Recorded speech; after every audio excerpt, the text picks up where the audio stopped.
Assalamualaikum warahmatullahi wabarakatuh. Alhamdulillahi rabbil alamin. Alhamdulillahilladzi khalaqal mauta wal hayata liyabluwakum ayyukum ahsanu amala wa huwal azizul ghafur. Allahumma salli ala sayyidina Muhammad wa ala alihi wa ashabihi ajma'in. Ma khalaqta hadza batila. Tiadalah Allah menciptakan sesuatu sia-sia. Hadirin hadirat para pendengar dan siapapun yang menyimak acara ini, kemarin terjadi kehebohan dengan viral tersebarnya cuplikan pidato Saudara Ahok di Kepulauan Seribu. Saya menyimaknya beberapa kali, sehingga banyak umat Islam yang terluka. Berikut ini adalah statement bahwa Saudara Ahok sebagai etnis Tionghoa itu adalah bukan pilihannya. Ini adalah takdir yang menciptakannya, sehingga bukan wilayah kita untuk mengomentari etnis. Dua, bahwa Saudara Ahok beragama non-Islam itu adalah pilihannya, dan setiap orang berhak memilih apa yang akan dipertanggungjawabkannya dunia akhirat.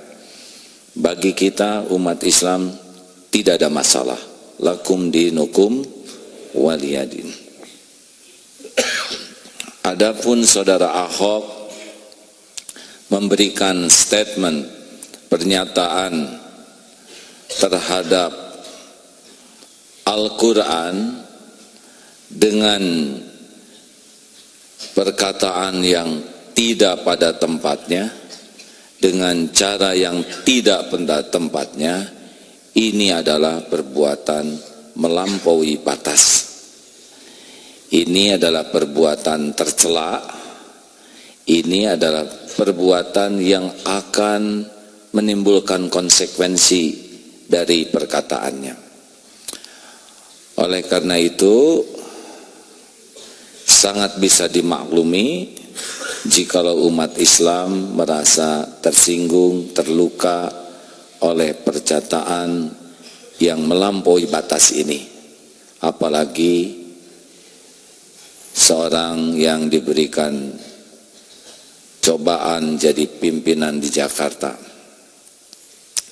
Kepada umat Islam seluruhnya, bahwa takdir adanya kejadian ini adalah ladang untuk beramal dan pencerah pemikiran serta sikap kita. Ini alat ukur apakah hati kita tersinggung atau tidak.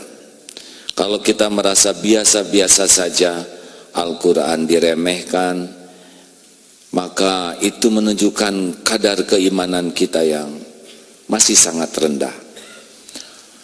Andai kata kita tersengat, merasa terluka, maka ini kita syukuri bahwa kita masih peduli dan menghormati kalam Allah. Namun pada saat yang sama, kita pun harus menyikapi orang yang melampaui batas ini dengan sikap yang ada dalam koridor akhlakul karimah. Islam tidak mengenal kezoliman terhadap siapapun. Kita sikapi perbuatan Ahok ini dengan sikap yang tidak melampaui batas, bahkan menunjukkan bagaimana Islam menyikapi dengan sikap terhormat akhlakul karimah.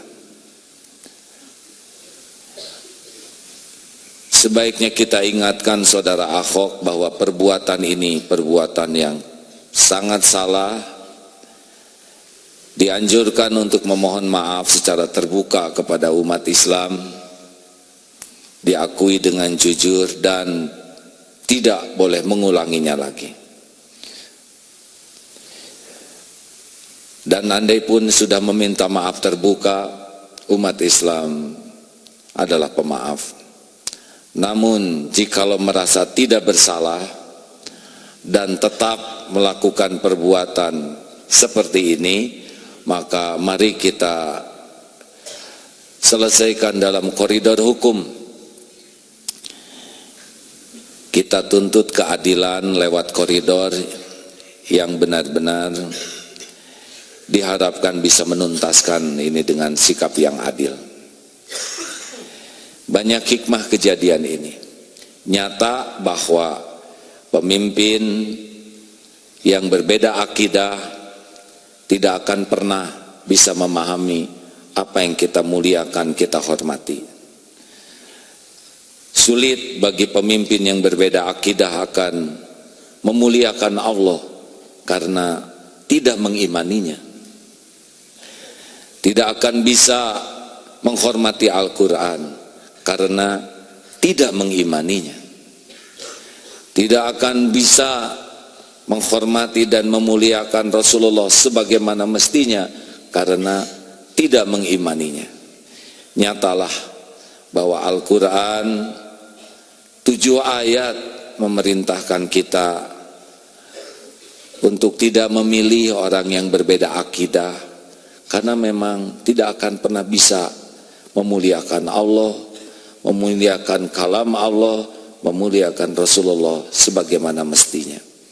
Semoga adanya kejadian ini benar-benar membuat kita semua memahami apa yang semestinya kita lakukan.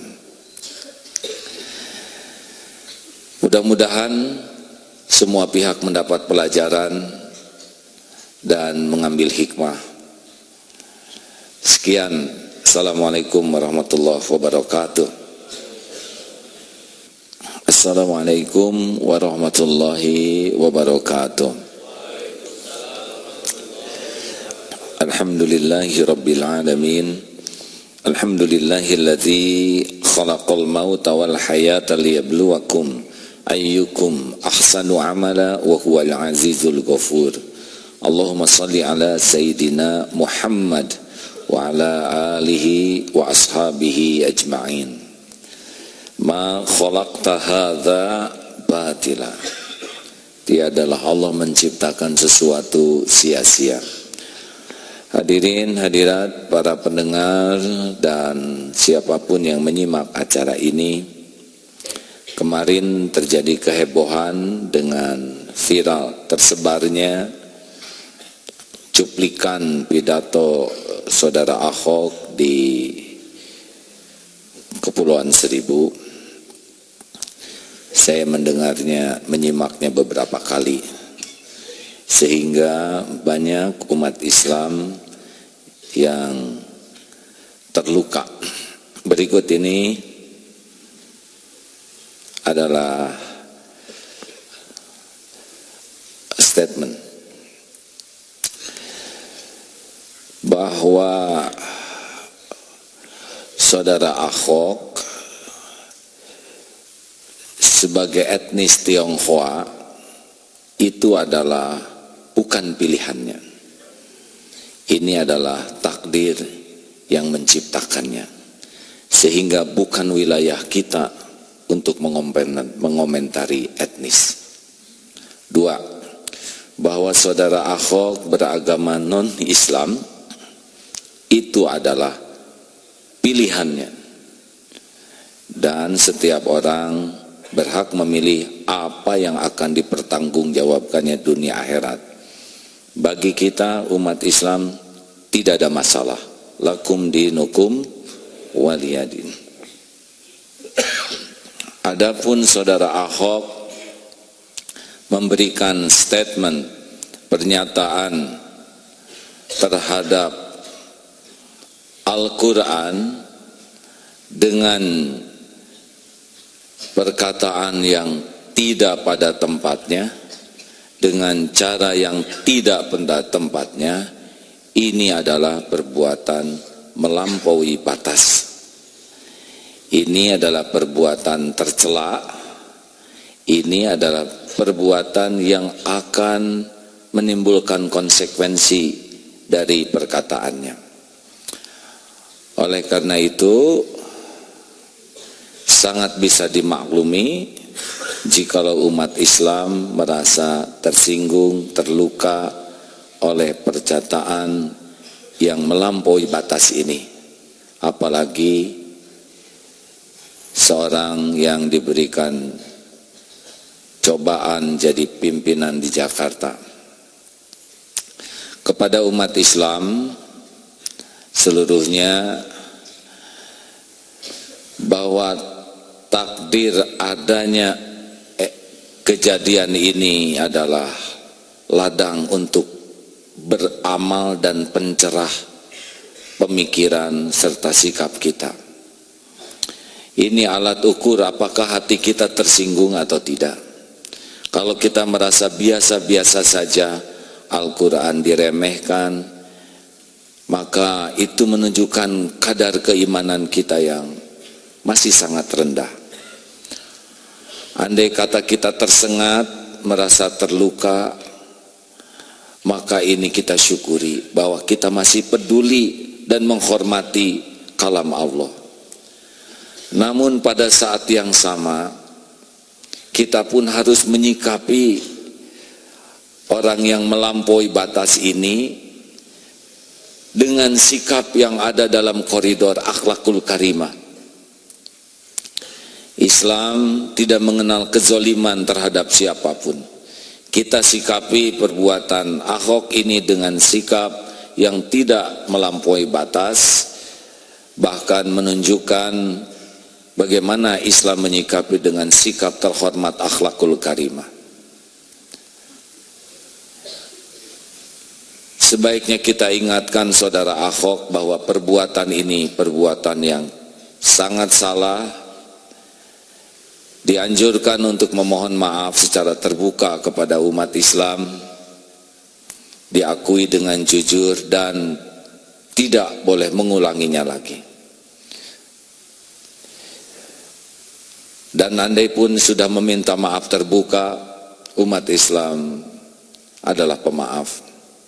Namun jikalau merasa tidak bersalah dan tetap melakukan perbuatan seperti ini, maka mari kita selesaikan dalam koridor hukum. Kita tuntut keadilan lewat koridor yang benar-benar diharapkan bisa menuntaskan ini dengan sikap yang adil. Banyak hikmah kejadian ini. Nyata bahwa pemimpin yang berbeda akidah tidak akan pernah bisa memahami apa yang kita muliakan, kita hormati. Sulit bagi pemimpin yang berbeda akidah akan memuliakan Allah karena tidak mengimaninya. Tidak akan bisa menghormati Al-Quran karena tidak mengimaninya. Tidak akan bisa menghormati dan memuliakan Rasulullah sebagaimana mestinya karena tidak mengimaninya. Nyatalah bahwa Al-Quran 7 ayat memerintahkan kita untuk tidak memilih orang yang berbeda akidah, karena memang tidak akan pernah bisa memuliakan Allah, memuliakan kalam Allah, memuliakan Rasulullah sebagaimana mestinya. Semoga adanya kejadian ini benar-benar membuat kita semua memahami apa yang semestinya kita lakukan. Mudah-mudahan semua pihak mendapat pelajaran dan mengambil hikmah. Sekian, Assalamualaikum warahmatullahi wabarakatuh.